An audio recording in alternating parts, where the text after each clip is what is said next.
we're in the original edition, Chapter 2, Section 3, Healing as the Release from Fear. And we are starting on the paragraph that starts the sole responsibility of the miracle worker. So everybody see it? So this is, I think this is, the YouTube title of this is what is lasting healing? So that is what this section is really talking about. What is healing? What is lasting healing? Where does healing come from? What is sickness? What are the causes of sickness? And how do you experience healing, and not just healing, but lasting healing? Okay, what is it? How does it occur? And not only that, but what is our role as healers? Okay, so what does it mean to accept healing? What's real healing? Real healing means lasting healing, a healing that lasts. It just doesn't go underground and come up as another set of symptoms. So, but the other part is what is your function as a healer? What is your role as a teacher? Okay, in this curriculum, healer and teacher are the same. Okay, what's a healer? Somebody who remembers the truth for others, somebody who remembers the truth for others and for themselves. What is a healer? Somebody who remembers truth for self and others. Okay, in this context, a healer and a teacher is somebody who applies the truth to themselves first. Someone who applies the truth to themselves first. Okay.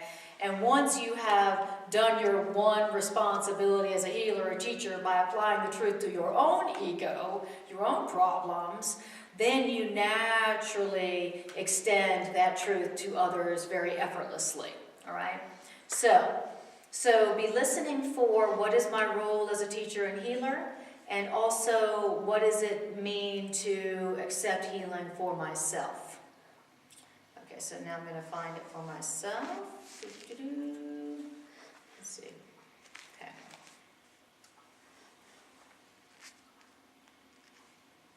Okay.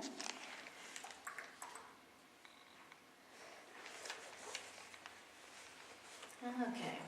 Almost there.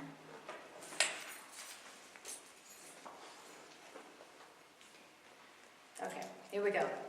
So it says, now it wants to talk to us about our responsibility as a teacher or a healer.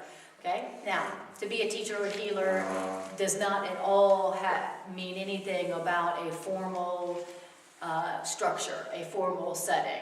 Okay, it just means somebody whose purpose is to be helpful in the world. Somebody whose purpose is to be helpful, and that's it. You know, somebody whose purpose is to be helpful in whatever situation or relationship they enter into. That is what it means to be a miracle worker. That is what it means to be a teacher. And that is what it means to be a healer. My only purpose in this situation, my only purpose in this relationship, my only purpose in this encounter is to be helpful, to be used by love for the good of another who is really one with me.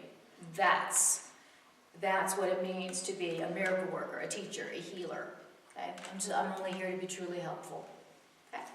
And then now it's going to tell us what our one responsibility is as a miracle worker.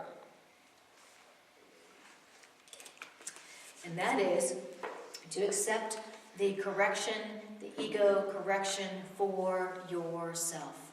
To accept the correction of your own ego for yourself. Period.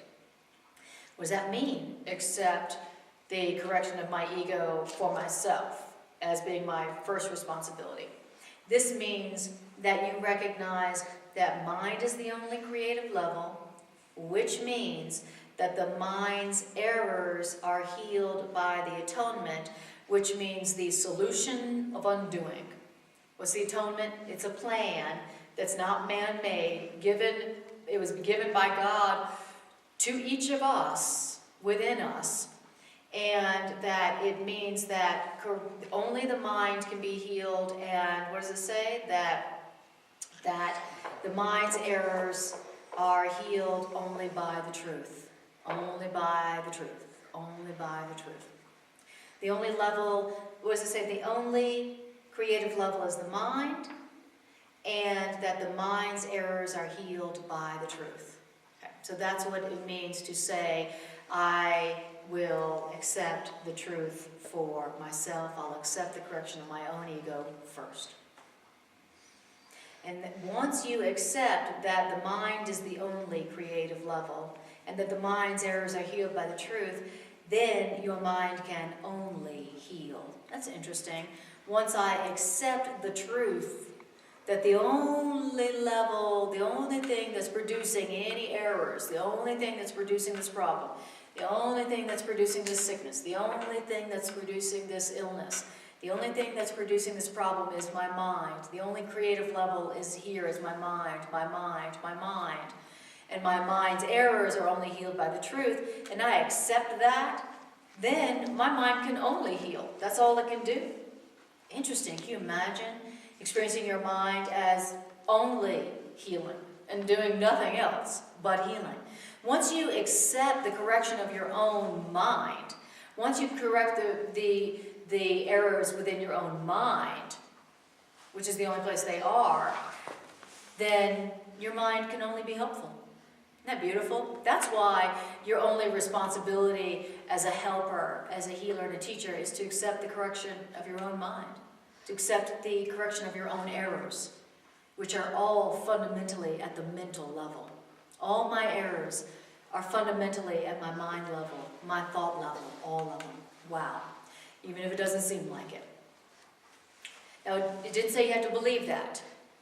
It said once you accept it. So, isn't that interesting? It doesn't say once you believe that.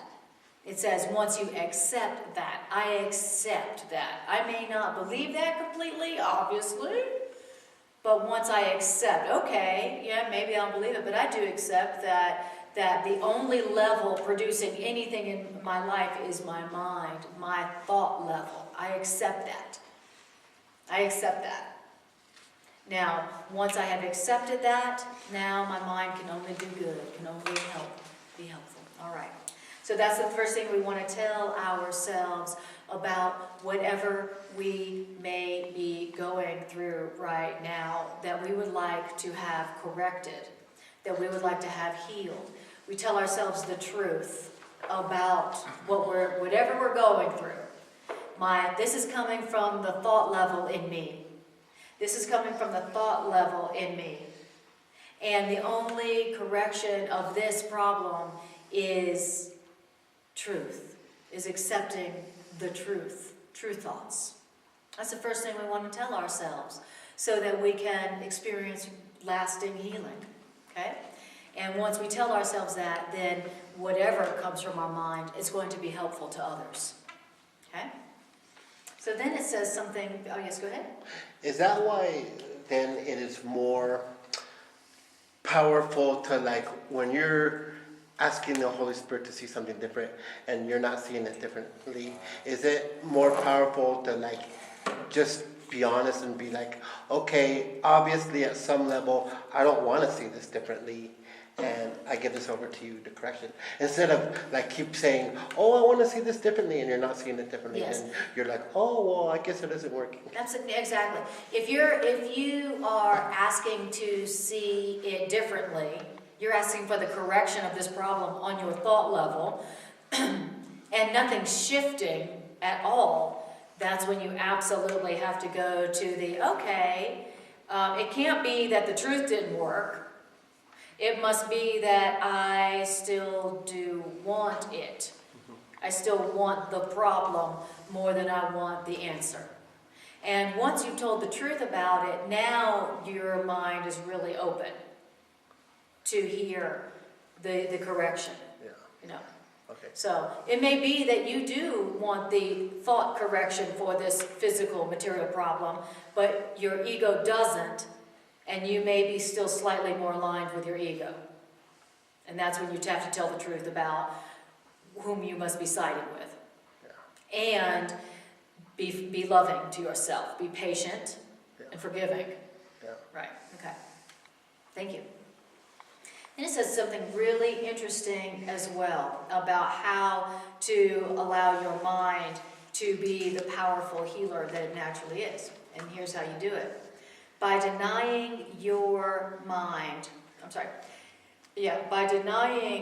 by denying your mind any destructive potential and reinstating your mind's purely constructive powers, you have placed yourself in a position where you can undo the level confusion of others.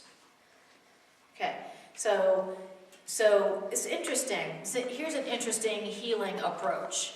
Okay, to be the powerful natural healer, corrector, teacher that you are, he's saying, the author of the course is saying that you will deny your mind any destructive potential. Isn't that interesting healing approach? That's interesting. I didn't think about this morning waking up and going, my mind has no destructive potential. Wow, it's not something we think to say about our own minds, right? So as we deny our mind has no destructive potential, look, my mind has no destructive potential. My mind cannot hurt anyone else. My mind cannot do damage. My mind cannot change eternal love. My mind cannot change someone who is created by love into someone who is not love. I'm going to deny my mind any destructive potential, and all I'm going to do today is reinstate its purely constructive potential. My mind can't do any damage. My mind can't turn love into something unlovable. My mind can't change them into something unlovable. My mind can't change me into something unlovable or weak or vulnerable or mortal or fallible or full of guilt. I can't change myself. My mind doesn't have any destructive potential. And all my guilt tells me I've done some bad stuff. I've done damage. Look, just ask all my exes. They'll tell you I got lots of destructive potential, right? And that's what I'm believing about my own mind, and that's why I that's why I feel guilty. I think my mind has destructive potential. I think I've done damage to myself, my body, and everybody in my life. For certain, the most special people in my life. Wow, it's interesting. It's an interesting approach to healing, allowing yourself to be healed. So if I want to allow the errors on my thought level to be corrected so that I can experience lasting healing, the first error that is going to be corrected in my thinking is the thought that I have power to do damage to others. Isn't that interesting? Or that I have power to do damage to myself. That's why that workbook lesson, I am as God created me, I remain as God created me, they remain as God created them, is so crucial. That's so crucial because that's like the first error. He talks about accepting of the correction of your own errors in your thinking, and then the next thing he talks about is you got to deny your mind any destructive potential. You haven't hurt them. You haven't damaged anyone. You haven't hurt anybody. You haven't damaged anybody. You haven't damaged yourself. You haven't done anything but love. Interesting. I'm only love. I've given only love, and that's all there is to it. Even if I don't believe it. I haven't done nothing but love.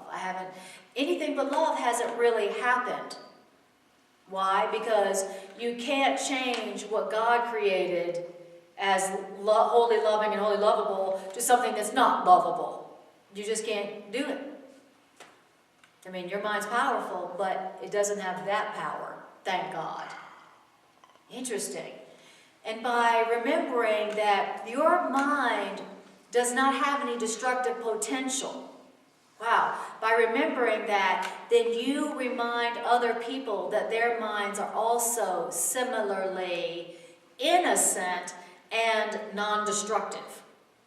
You said then you are in a position where you can undo the level confusion of others. Wow. So you help others to remember that, hey, your mind, you haven't done any damage either. Like, you have to remember that the Course says that the worst you can do to another human being, is agree with the lie they're already telling themselves about their phones. That's the worst you can do. Is thank you for reminding me I need to turn off my phone too. Okay, do you hear that? Okay, and everybody else turn off your phone if you haven't already. All right. Okay, is that hard to believe? So can you say that again? The worst Okay. thing you can do is... Okay, the worst you can ever do to another human being.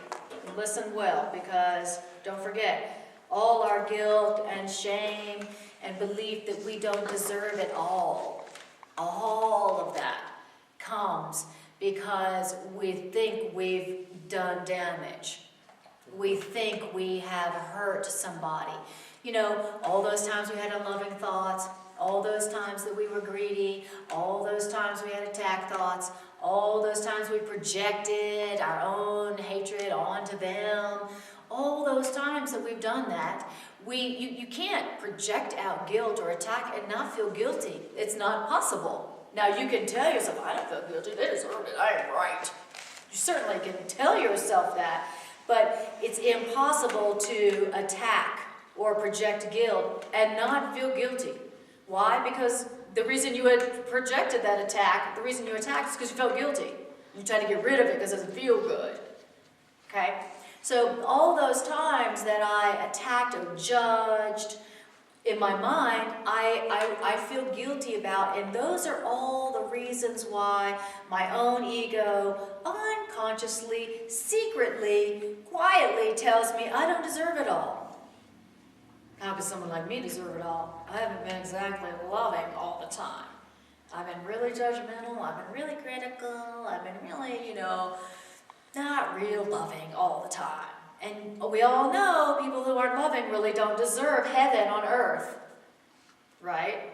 So the thing that we feel guilty about is the attack thoughts that we have projected, okay? But if it's true that in all the attack thoughts and the judgments that I have made and projected, I didn't do anything. If that is true, then where's my guilt? And I'm talking about that subconscious, unconscious, secret guilt that we don't know we feel, but our world shows us we do.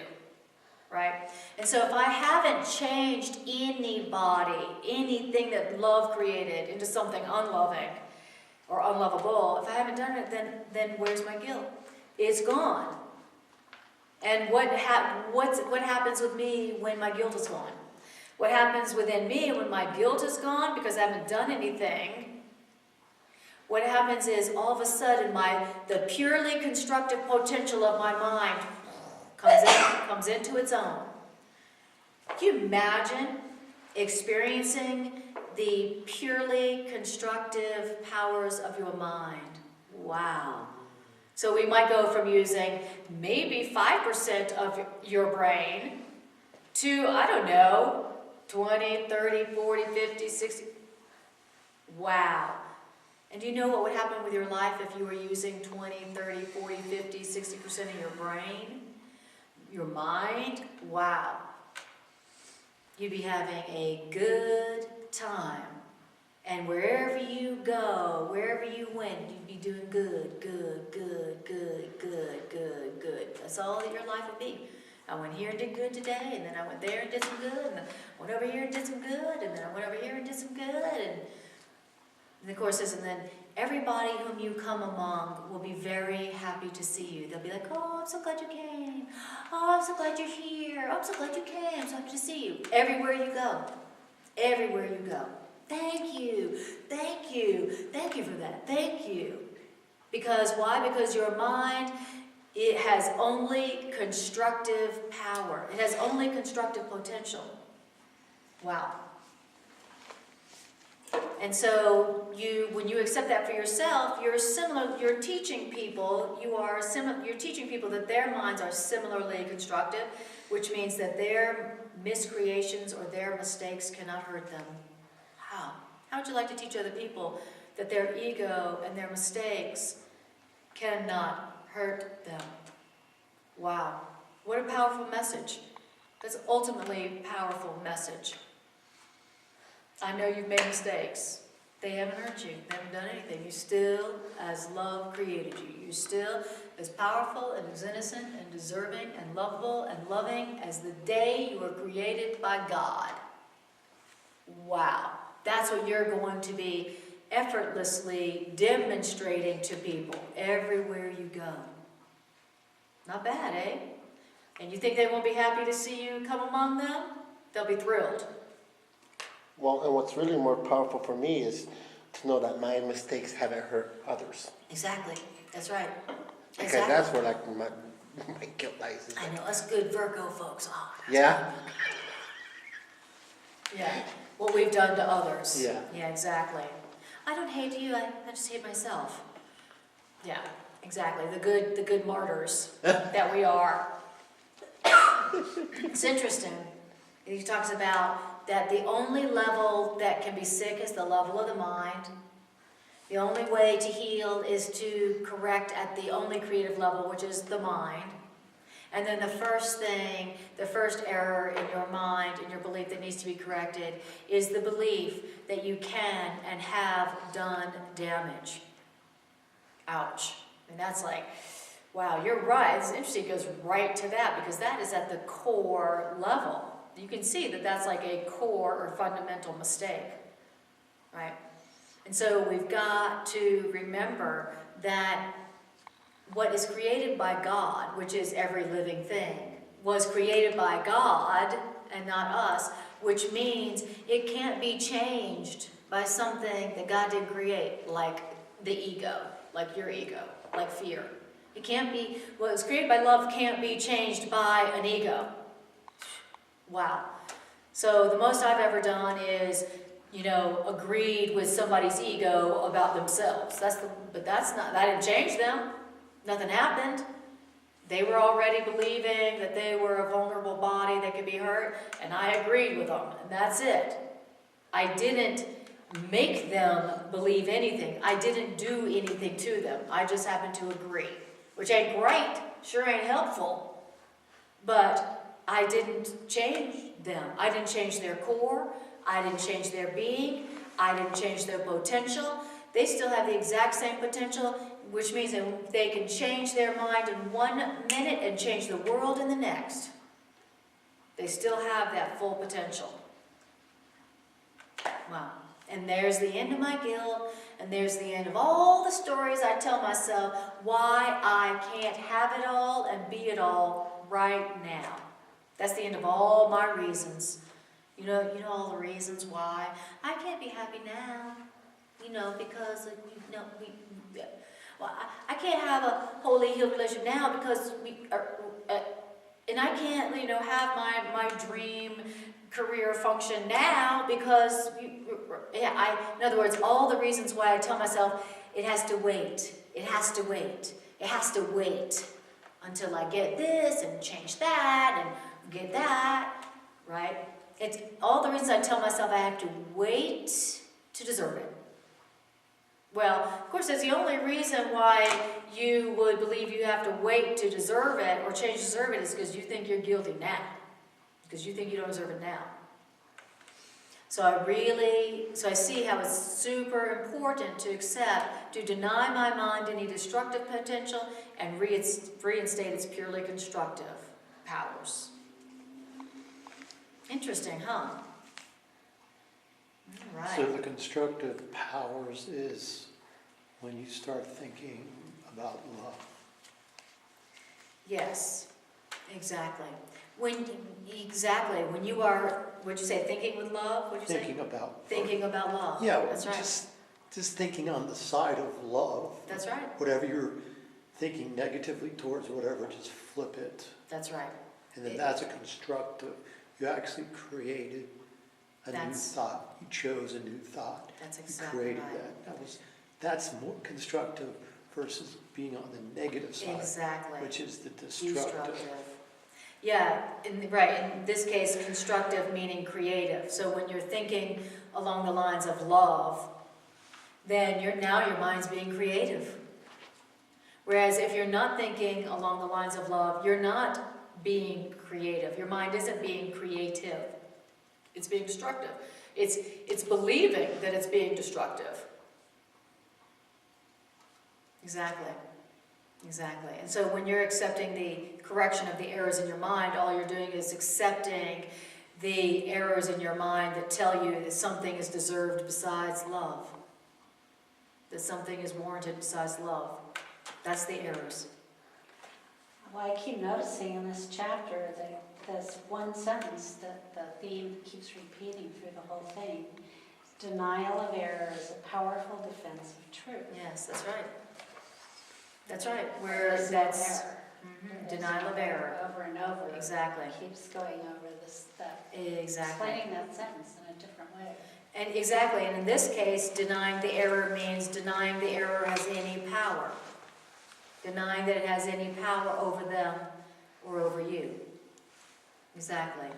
How could this mistake or this limit have any power over a soul or a being that's created by God? How? Well, it can't.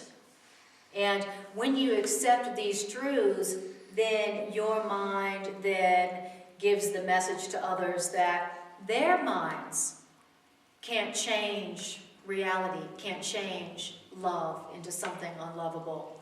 And there's the end of their guilt.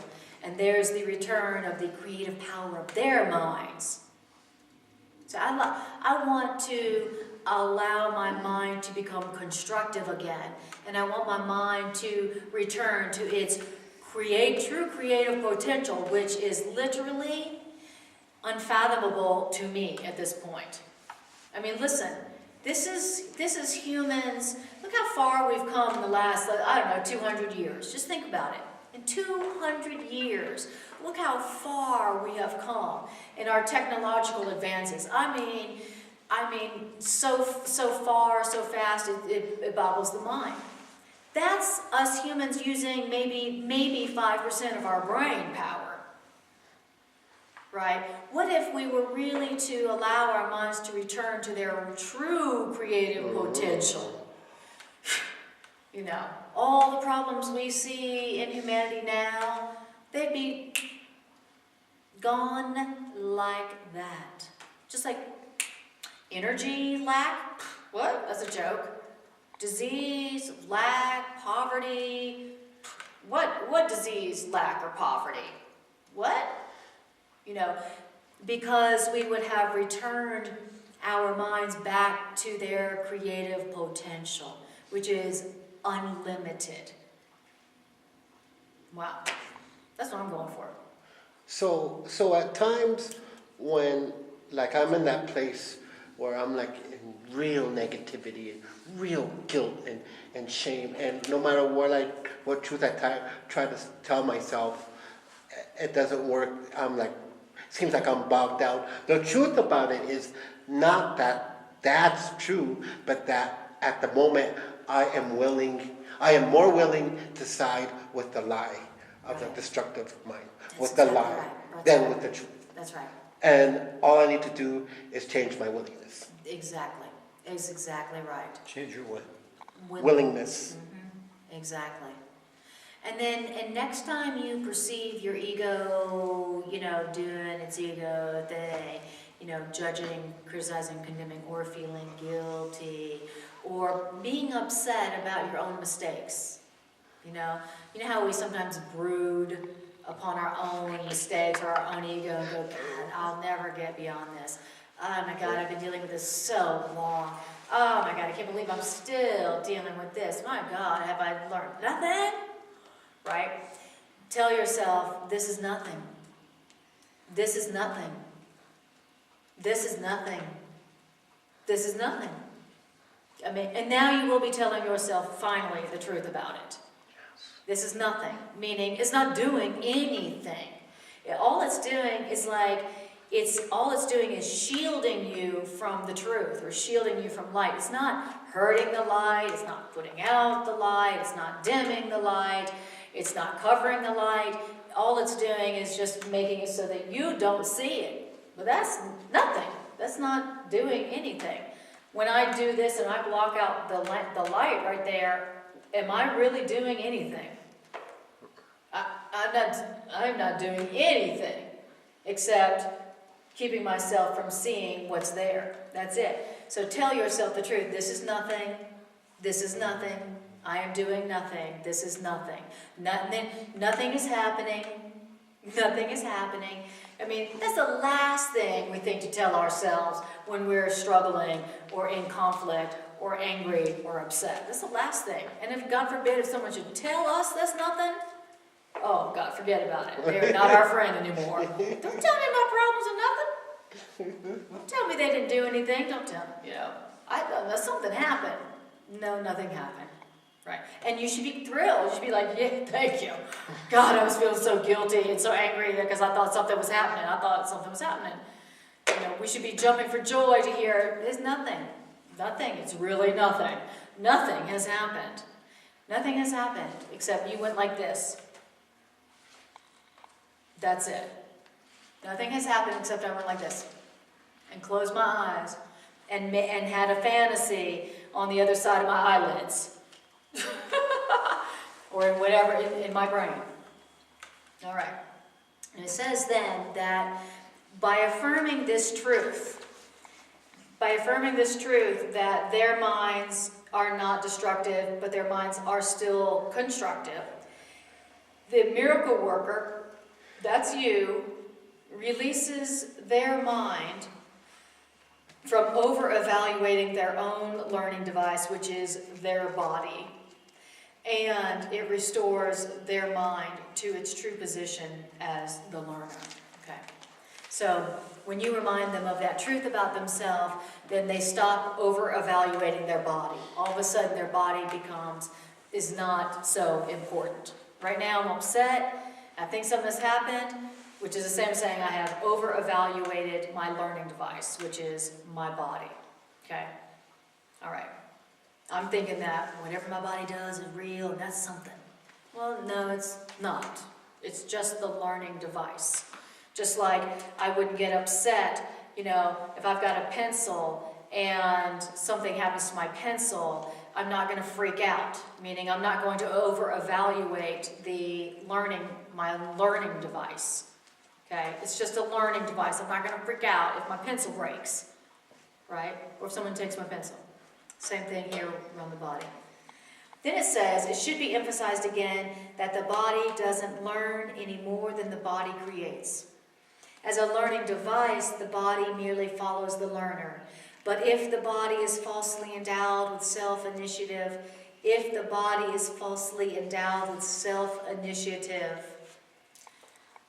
the body becomes a serious obstruction to the very learning that the body should facilitate.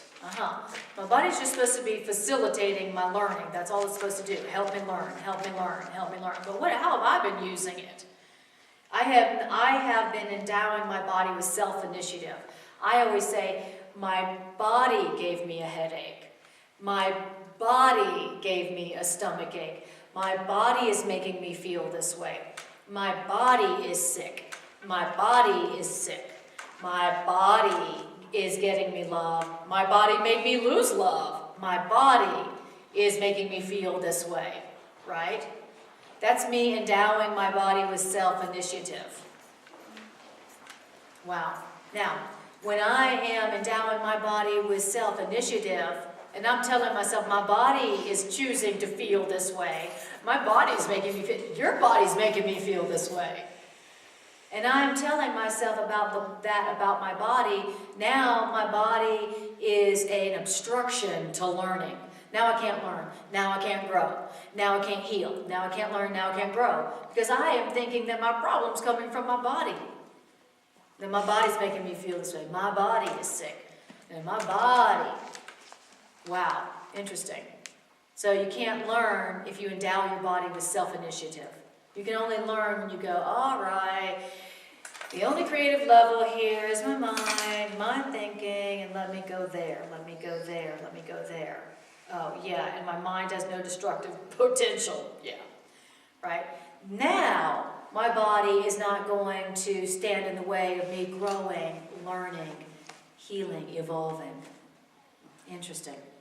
Now, this is going to sound like an odd question, but so my experience has been that, like what you're saying, that like the body isn't self-initiating. Right. So that, and that like the healing comes from the mind. Yes. So then my experience has been that then like I could eat like say sweets and junk food and everything, and as long as I have enough mind power to resonate truth, that I'll be fine. Yeah. But a lot of times I find that when I eat Yes. those types of things, Yes. like my mind is depressed. Yes. But so then I find like the healthier I eat, the more clear my mind is. But then that's kind of confusing to me, because then I'm thinking, well, then shouldn't my mind be strong enough for me to be able to overcome anything, any type of food that I eat? And Well, it would be if when you had a sugar craving, you said, oh, my mind wants some sugar. Oh, my mind wants some sugar. Oh, my mind is telling me that sugar will make me happy right now. Oh, my mind really wants some sugar for my body. Now, if that's the way you told yourself when you had a sugar craving, then that would, now all of a sudden, your body would not be, then your body wouldn't be an obstruction to your mind learning, oh, sugar doesn't make me happy. It's actually a detriment. See what I'm saying? Yeah. Because now, when you have a sugar craving, you're like, ooh, my body wants some sugar. You're not telling yourself, oh, my mind wants sugar. What do you think would happen to that sugar craving? If you're like, oh, my mind wants some sugar. My mind wants some sugar. My mind thinks sugar will just make me happy right now. What do you think would happen? There's a very good chance that it would be undone. Why? Because you are telling yourself the truth. You're not endowing your body with self-initiative. You're not telling your body, you're not telling yourself that it's your body generating that craving, because it's not. It's not the body generating the craving. okay. It's the mind going, ooh, sugar would make me feel happy. Sugar will give me endorphins, and endorphins are happiness. Yeah. Okay. So yeah. So just don't, it doesn't say necessarily don't eat the sugar, but don't endow your body with the self-initiative. Don't endow your body with the craving. Your body didn't go, sugar sure would be good right now. That's not what your body's saying. That's your mind. Yeah. Okay. Yeah. Okay? All right. Good question. Yeah. Very good question. And then don't forget, in the last two classes that we did on this section, it says, and this is so important, we don't want to forget this part, it says, sometimes the ego belief in sickness has a strong enough hold over the mind to render the mind seemingly powerless. Okay? And he says at that point, what you want to do is use a compromise approach. And the compromise approach is this. You temporarily give something outside your body, a pill, a medicine, a whatever. You give it, you endow it with healing belief, healing potential. So you take that little pill and you go, I endow you with healing potential. And you take it. Okay, so there's a healing approach, there's a compromise approach right there, okay? You're taking something from the outside and giving it to your body to heal it, even though you recognize only the mind level can cure, because only the mind level can be sick, right? And so you're still taking something from the outside, but you're saying, I give you the healing power. Pill.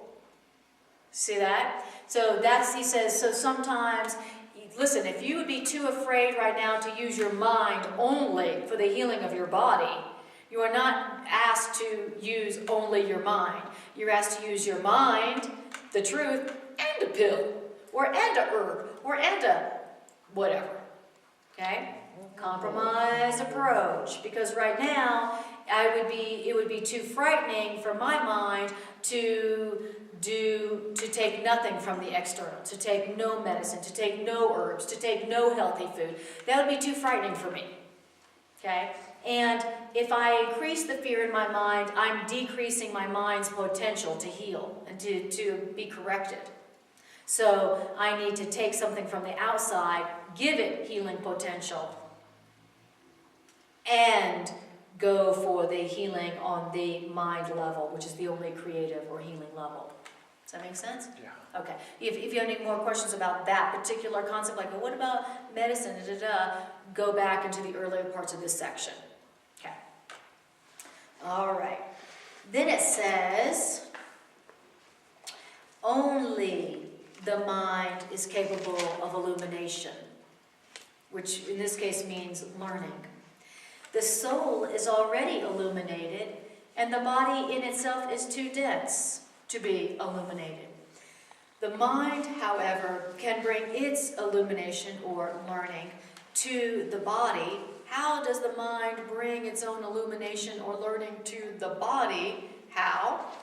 By recognizing that density is the opposite of intelligence. This is in the original but not the edited. By recognizing that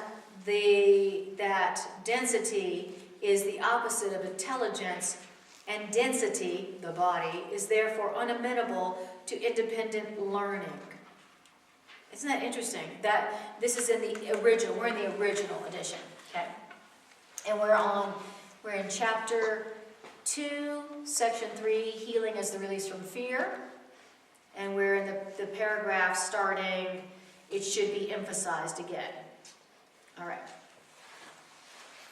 Okay, interesting. Okay, so here's the deal. My soul is already learned. It's already awake. Okay, it's already illuminated. Okay, my body can't be illuminated. My body can't learn. Okay, but my mind can bring its learning to the body. My body can't be illuminated. My body can't learn. But my mind can bring its learning to the body. Interesting. Interesting. So it's almost like you don't heal the body, but you bring your mind's learning or your mind's light to the body. And that's the real cause of lasting physical healing. Okay? To say physical healing is a misnomer. There is no physical healing. There is only mind healing and then a bringing of that illumination to the body. Okay? Now the body functions well. Now the body functions harmoniously. Now the body functions effortlessly. The body was designed to be self-healing, right? You get a cut. What happens? You don't do anything. What happens to the cut? Zoop. The body is designed, you get a cold. What happens? The immune system goes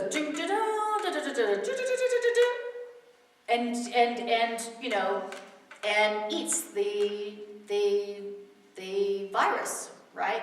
The body is built to be self-regulating, self-healing, okay? So the body doesn't heal itself, but the mind can bring its illumination to the body, enabling the body to do what it was designed to do. Self-regulating, self-healing. Isn't that nice? So here we've got the soul already illuminated, doesn't need to be illuminated. Soul doesn't need to learn anything. And then you've got your mind, which can be illuminated, which can learn. And then you've got the body, which is too dense to learn on its own. Isn't that interesting? And the way that you bring your mind's learning, your mind's illumination to the body is by recognizing that the body's too dense to be intelligent. I'll say.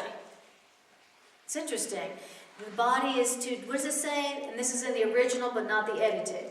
You got to recognize that the body in itself is too dense, and that density is the opposite of intelligence, and therefore density or the body is unamenable to independent learning. Wow, the body isn't learning anything. The body can't learn. The body can't learn. Isn't that interesting? And that's the way you bring your mind's learning to the body. And that's what enables the body to work properly, okay? It's not like I'm healing my body. It's just like I'm bringing the conditions back to my body for my body to function as it was designed. Interesting. Isn't that interesting? So then even like sexual stuff, it all comes from the mind and it sends that to the body. It doesn't originate from the body. That's exactly right. That's why what turns people on is very individual. What turns one person on doesn't turn on the other person. And what turns you on at one time don't turn you on another time, vice versa. It's totally that. I mean, in that case, it's really obvious that it's the mind. It begins at the mind level. Yeah. Good question. All right. Okay. So my body's too dense to learn anything. All right. But I can bring my mind's illumination to the body and heal the body. Then it says, the body is, however, easily brought into alignment with a mind that has learned to look beyond density toward light. It's interesting. In the original edition, in this section, he's calling the body density. I'm just saying about my body being dense. He calls the body density. So what does he say? Okay, my body can be easily brought into alignment with a mind that has learned to look beyond the body toward light. I would like to bring my body into alignment with my mind. That's a great way of talking about healing. Physical healing, what does that mean? Oh, well, you've brought your body into alignment with your mind. How did you do that? I learned to look beyond the body to the light. What does light mean? Truth. I'm learning to look beyond the body. I'm learning to look beyond my own body to the truth. Wow. So instead of, what's wrong with the body? What does the body need to change? What I don't like about that body? What's the problem with the body? What's the problem with my body? I don't like my body. I need to change my body. Something for my body. I need my body. Something in my body. Comfort, protection, or pride. He says, all your thoughts about the body are comfort, protection, and pride. And the ego's always thinking about the body. Always looking at the body. What does the body need? What does the body need? What does my body need for comfort, protection, and pride today? That's what I'm going to do today. That's what's going to be in my calendar. All my body needs for protection, pleasure, or pride. That's what I'm going to be doing today. Okay? Unless, and then I'm going to have more problems with my body. Right? But as I learn to use my mind to look beyond the body to the truth, and more of my mental energy is around looking for and looking to what's true about you, what's true about this moment, what's true about this situation, what's true about me, what's true about us, what's the truth, what's true here, what's true there. As my mind learns to look beyond the body, instead of always stopping at the body, then what happens? Then my body comes into an easy alignment with my mind. Instead of being opposites, enemies. I want my body to go here and do that and look like this, but it doesn't. It seems like me and my body have different plans, right? Like, I would like my body to look this way, but it doesn't. I would like my body to do this, but it doesn't. That's saying my body doesn't seem to be in alignment with my mind. Why? Because I ain't looking beyond the body. When something's going on, what am I going to do? Focus on the body. What the body needs to change? What's wrong with the body? But as I learn to look beyond density toward the light, toward the truth, then now my body and my mind are harmonious. Wouldn't that be awesome? Wouldn't that be great? And I say to my body, body, be radiant. And my body is radiant. Interesting.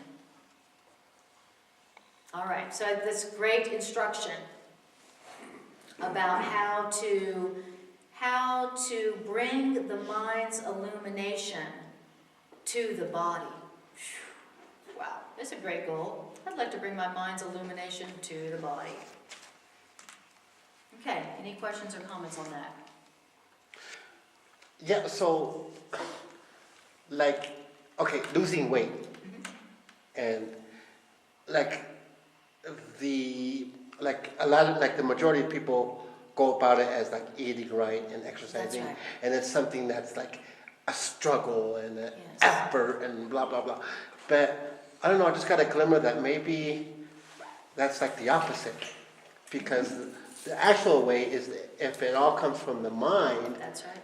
then, you know, like, I don't know, like envisioning, you know, Yes. me being skinny, envisioning how great it's gonna feel being skinny, and, you know, yeah, like that, and then it's gonna be, then it's not gonna be an effort.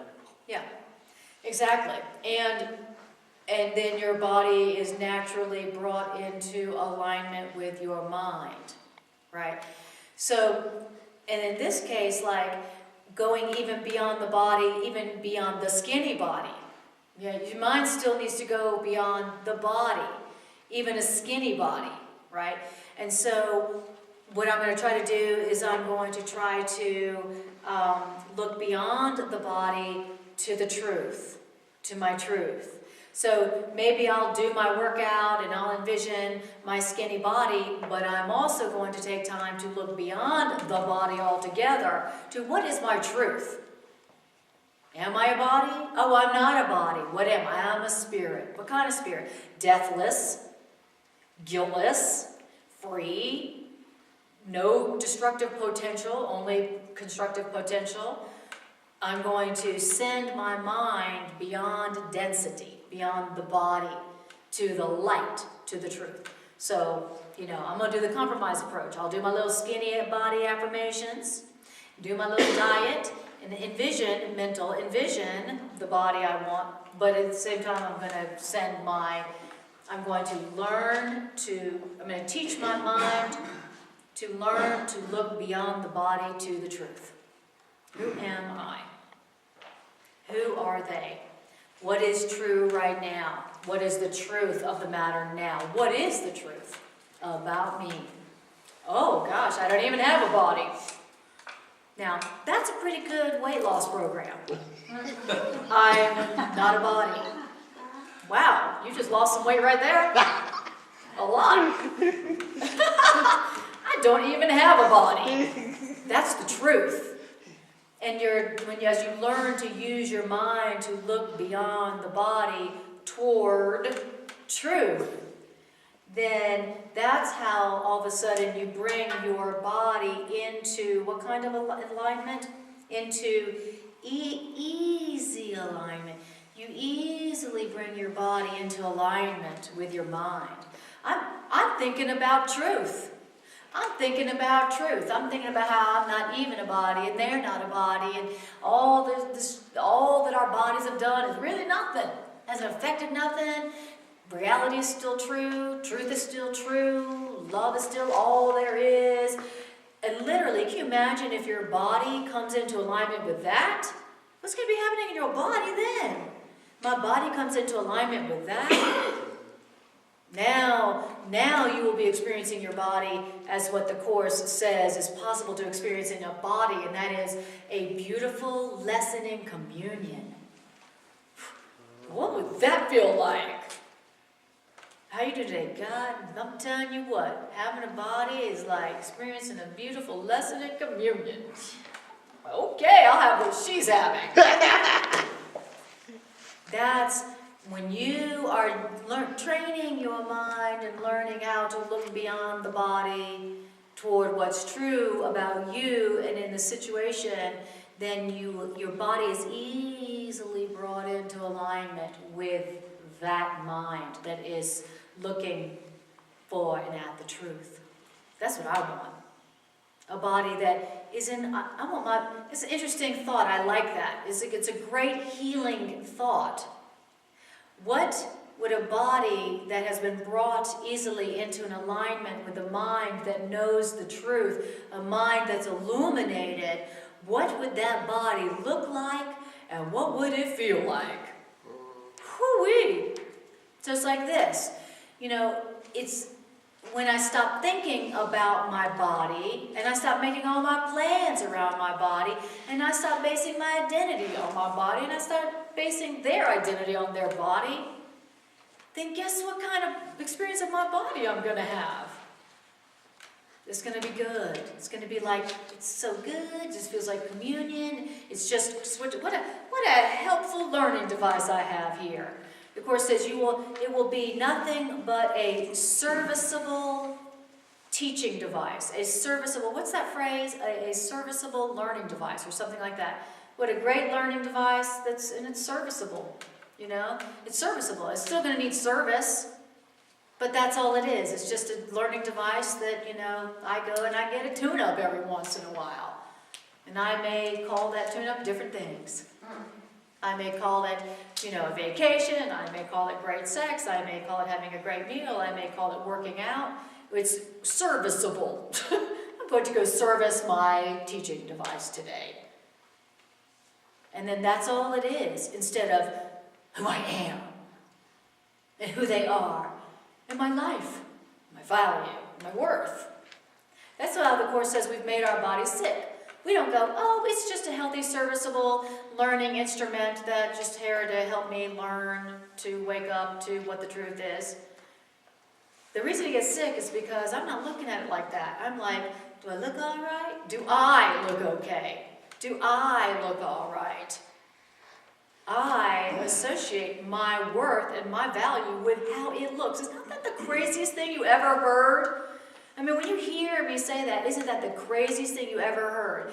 To somehow evaluate your worth and your lovableness, your value to mankind based on how it looks today. And the Course says, do not evaluate yourself in changing lights. In other words, every mirror you look in, and then look in the mirror, that's good. And you look in another mirror, don't look in that mirror again. We change. He says, don't evaluate yourself in changing lights. And that's what we do. And why is it that we are surprised that our bodies get ill and age as fast as they do? It's because we're condemning it all the time. We're condemning it by associating our identity and our value and our worth with it. I mean, every time you look at it and you go, you're condemning your body. You may as well smack yourself in the face. You may as well, eat some sugar, right?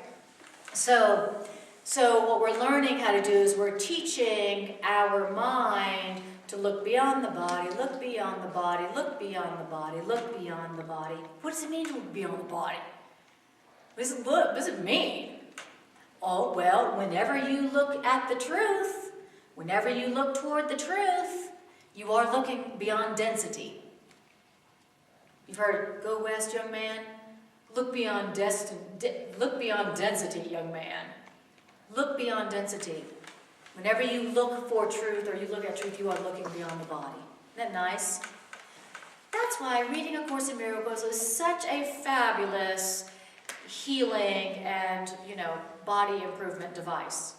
Because every time you look at truth, you are looking beyond the body. You're looking beyond. Because what is the Course telling you about? It's telling you about the truth. The truth. The truth is you. You are the truth. You. This is the truth. This is you. This is you. The truth is you. Truth. Truth. So every time you look at truth, you're looking beyond the body. And every time you look beyond the body, guess what happens to your body? It is brought into easy alignment with your illuminated mind. That's what I want. What is the relationship between the body and the ego? Oh, they are best friends until you make a different relationship. But the Course says that the ego has made the body its ally. Its ally. Not its friend per se, but ally. There's a difference between ally and friend, okay? So because the ego knows that the body is not part of you, and the ego knows that it's not necessarily part of you, then it allies. It makes the body, come on body, we're buds, against her. So this is what the Course says. The ego has made your body its ally, not friend, ally. And so when your ego is offended because you are daring to stop tolerating self-hatred, when you've decided to stop tolerating putting your own self down and evaluating your worth with something as ridiculous as a body, when you've decided to stop tolerating that, your ego feels offended. How dare you? How dare you? And then he goes, come on, body, we'll show her. And then next thing you know, ouch, my neck. Oh, a stomach ache, or whatever. But according to the Course, that the body gets sick when the ego is trying to use the body as an ally, because the ego is badly in need of allies, isn't it? Because your ego knows that you, as its maker, can end it like that. Your ego knows that. It doesn't tell you that, but it knows that. And so the ego is constantly, perpetually feeling threatened by us. You know, why is my ego so mean to me? Why is it always something? Why is the ego always up to something? You know, every time especially right after a good time, or when I've accomplished something I'm proud of, and that it's been really good, really loving, really fun, really abundant. Why is it that right after that shit happens? Why? That's because your ego feels threatened by you because it knows you could end it in a moment. And so it allies itself with your body against your release. It doesn't want you to make that decision that would end it.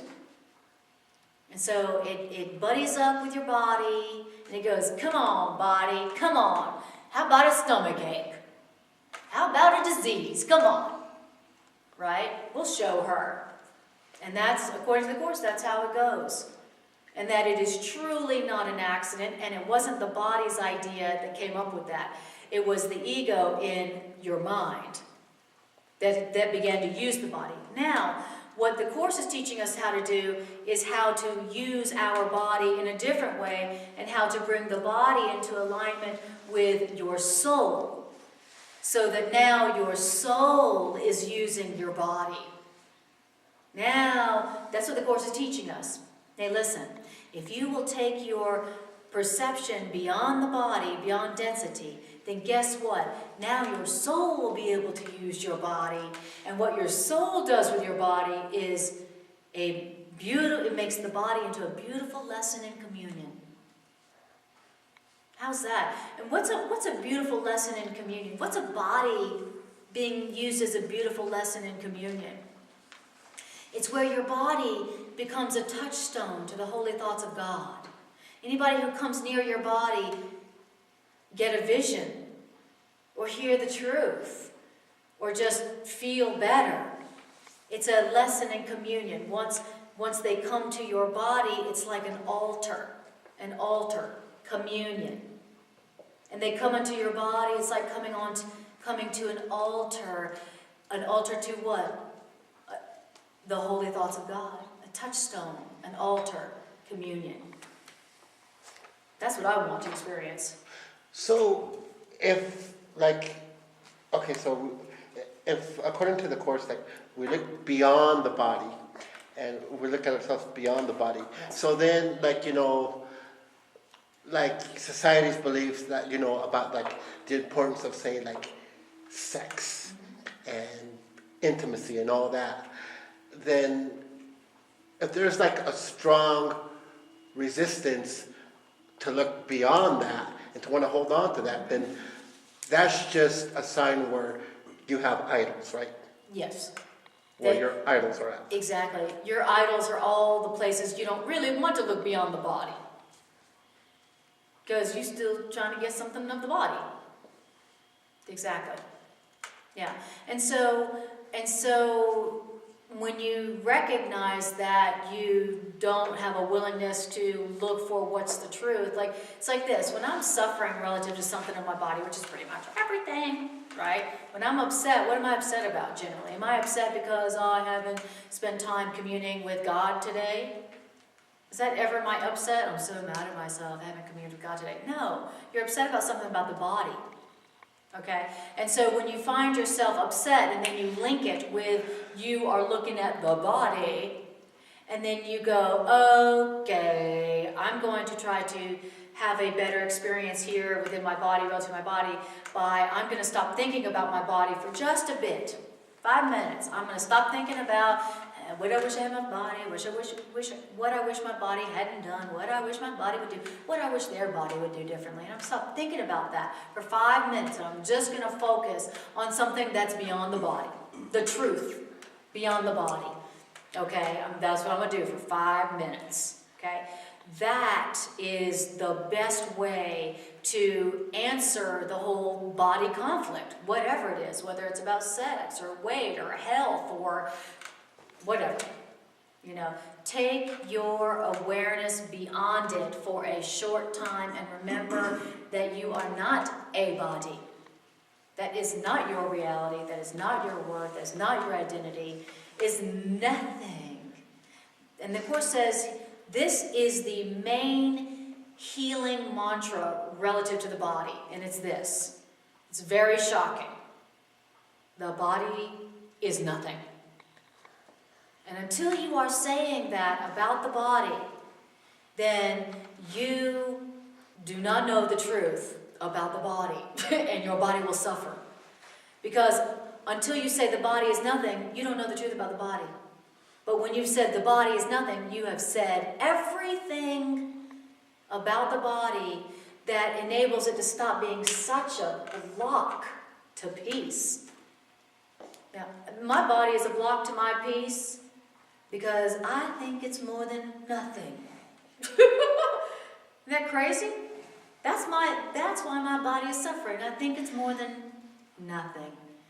I think it's way more than nothing. So when I'm suffering in any way relative to my body, or if I'm suffering in my body's hurting or it's sick, or I'm upset about something my body did or didn't do, and I'm upset about somebody else's body did or didn't do, which is all of my upsets, I need to tell myself, the body is nothing. The body is nothing. My body is nothing. Their body is nothing. What is the truth? What is the truth beyond the body?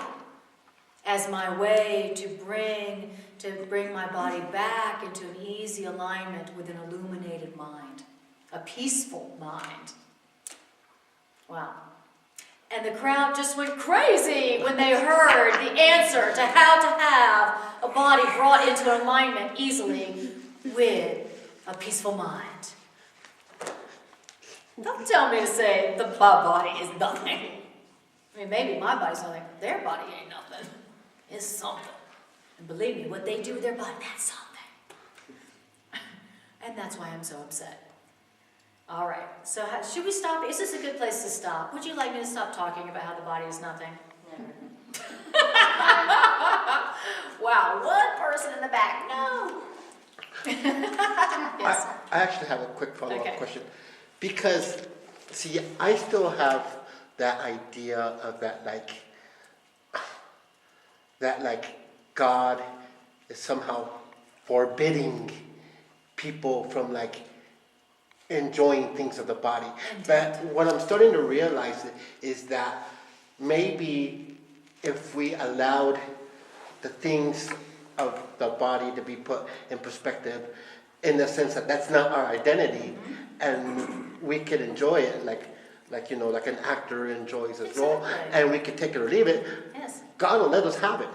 But the problem is that we put such big identity into it, Yeah. and we believe that is us. Exactly. And it's not God saying, don't enjoy the body. It's this. It's that most of us place the body before God. And we are suffering from that. God is not bothered.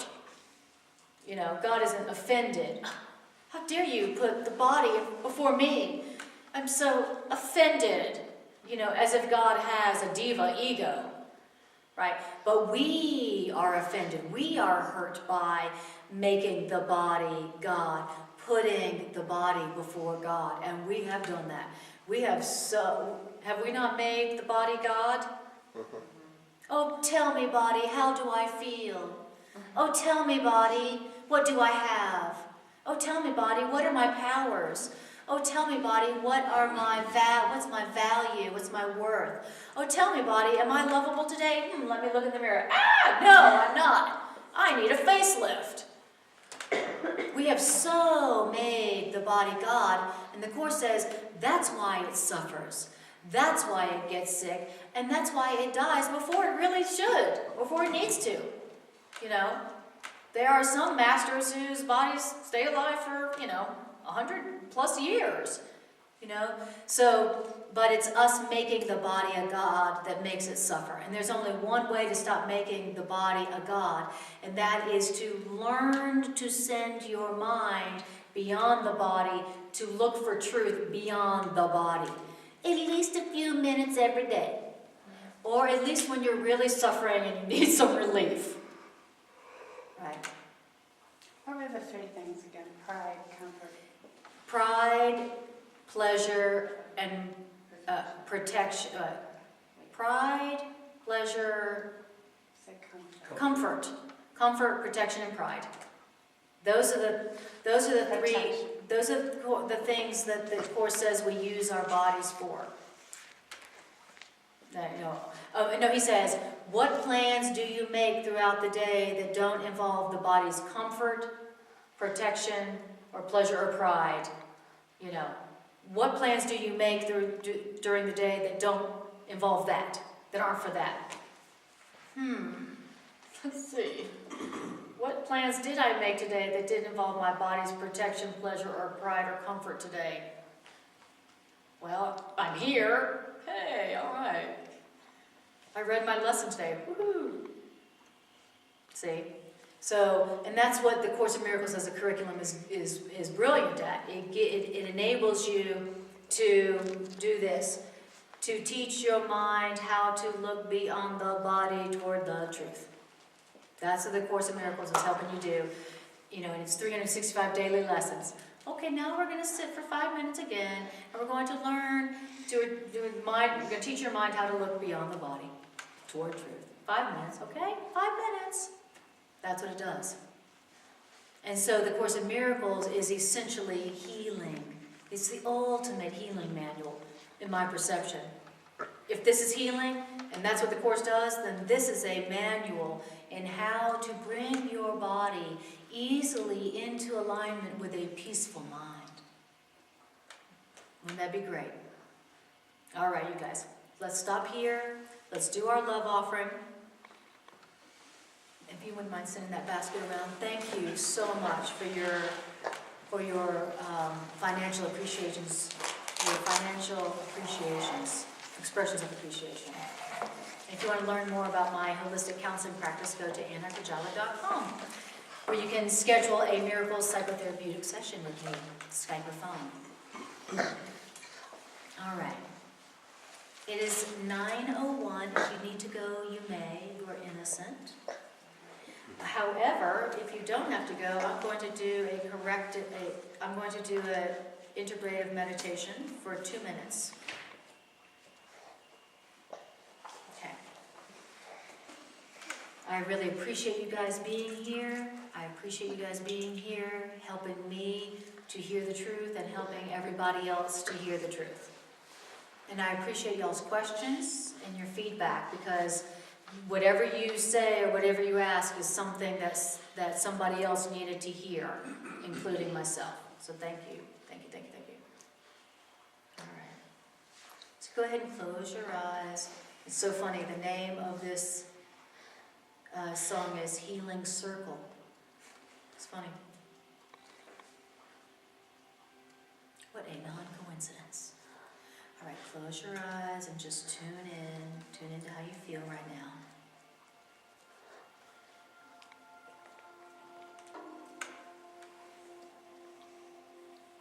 And just breathe. Beautiful. Now I want you to bring to your awareness an area of your life in which you are experiencing some physical conflict, whether it's upset around disappointment relative to your body or someone else's body, or a physical pain or sickness, illness relative to the body.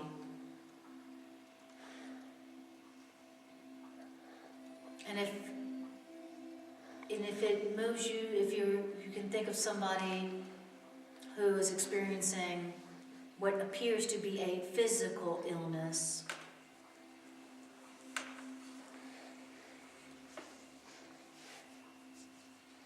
all right, bring that to your awareness. And then let's do what the voice of the Course told us to do first, which is this. We will now remind ourselves, we will now remember that the only creative level here is our mind. The only creative level is my mind. The only level that is generating this condition is my mind. What has generated this physical condition is my mind. Even if I don't see it, even if I don't believe it, this physical condition is being generated by my mind.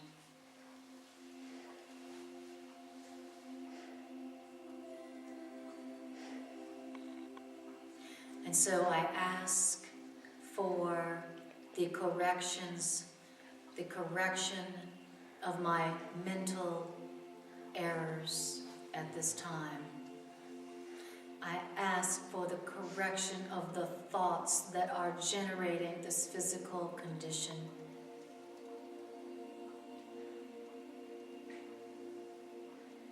Another way of saying that is I ask for the beliefs that brought this physical condition about to be corrected and replaced by the truth about myself and others.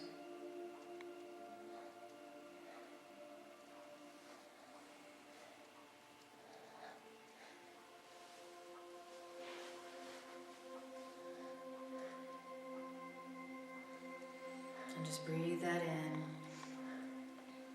And now, the next thing that the voice of the Course told us to do was to deny our minds any destructive potential.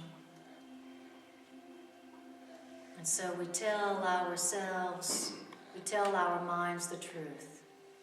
Mind, you haven't destroyed anything real. You haven't done any damage. No matter what I've thought, and no matter what I think I've done, I haven't damaged anything real. I haven't damaged anyone created by love. I haven't damaged anything real. I haven't damaged myself. I haven't damaged them. Yes, they thought I did, because they had already thought they damaged themselves or others. And yes, I thought that I had damaged myself. But my mind doesn't have any destructive potential. My mind can't hurt love. Tell yourself, I haven't hurt love. I haven't damaged love.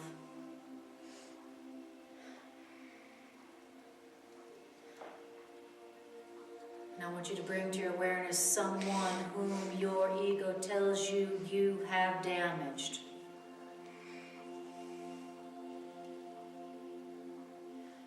And I want you to tell yourself the truth. My mind can't damage love. I haven't damaged them. They are still only love. They are still as love created them. Powerful, perfect, innocent, free. Tell yourself, my mind hasn't damaged me. My mind hasn't damaged me. I am still as God created me. Powerful, complete, perfect, innocent, loving, and lovable. I am still as God created me. And they are still as perfect power created them. And then the next thing that the voice of the Course told us to do is reinstate your mind's purely constructive powers. My mind is purely constructive. Tell yourself the truth.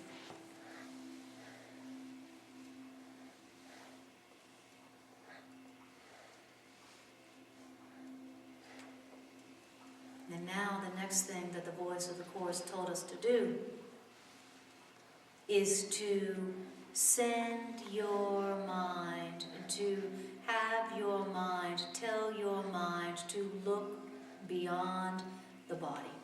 So in this situation where you believe you have hurt somebody, or where you believe that, where we were looking at the physical illness or pain or disease of the body, look beyond the aging of the body. So we're going to send our minds beyond these bodies that seem to be hurt and damaged and sick and aging.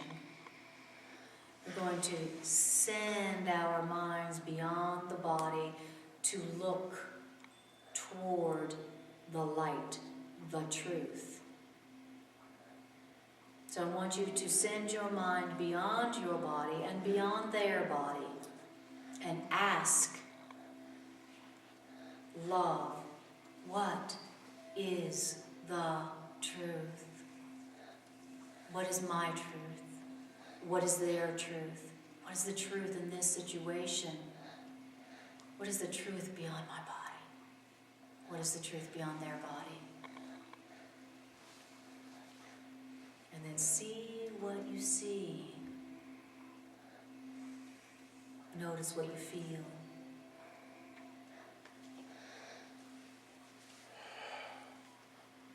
What is my truth beyond my body?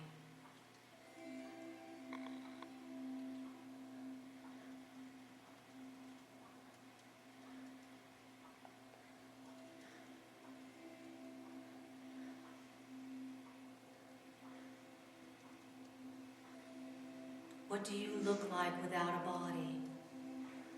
If you are not a body, what are you?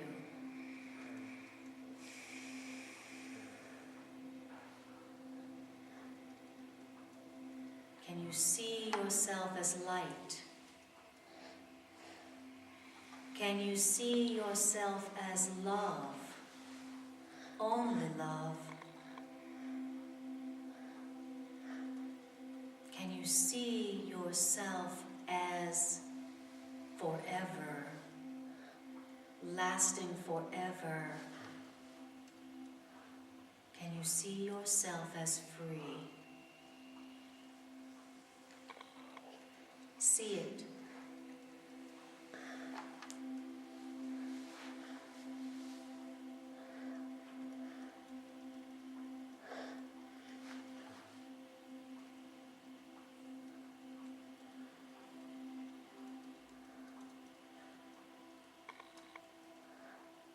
Just breathe it in, drink it in. Feel yourself as not dense, not density, but light, light, light, light, light.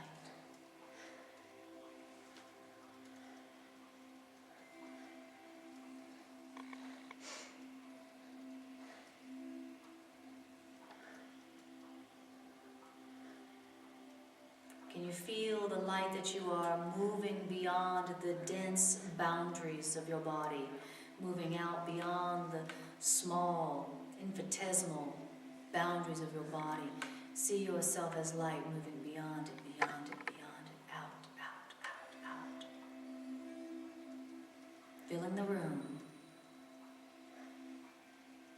filling the city, filling the state, filling the nation, filling the world, filling the universe.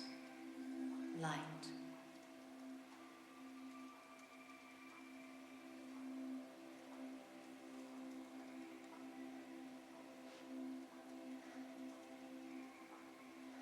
That's sending your awareness beyond density to the light.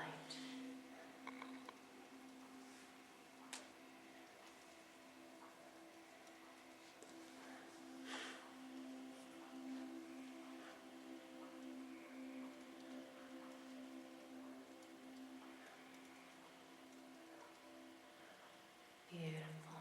All right. And then when you're ready, take a breath and bring your awareness back to your density. You're calling my body dense. Wow. And any mind that identifies with the body, what does that say about the mind? Pretty dense. All right. Thank you guys for being here. I appreciate you being here. I appreciate your presence and your awareness. Namaste.